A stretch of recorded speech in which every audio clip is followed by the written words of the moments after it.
დღეს ფულის შოვნას არ უნდა ძალა.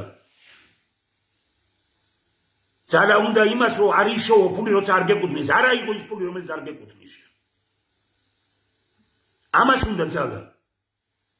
და არა ფულის შოვნას.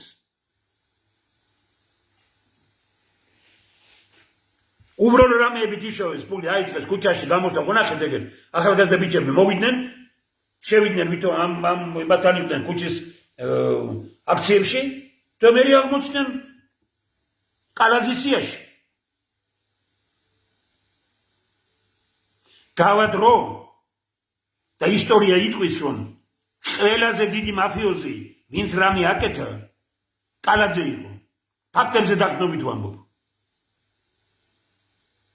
უკრაინიდან მოყოლებული ბევრი რამ ვიცი და განსაკუთრებით თბილისში ენერგეტიკის მინისტრის მოადგილე რომ იყო. რასი აქვს ხელი მოწერილი ნავთობის გატარება, გამოტარება და გაზის გატარებასთან დაკავშირებით. კატასტროფაა ეს ყველაფერი. კატასტროფა.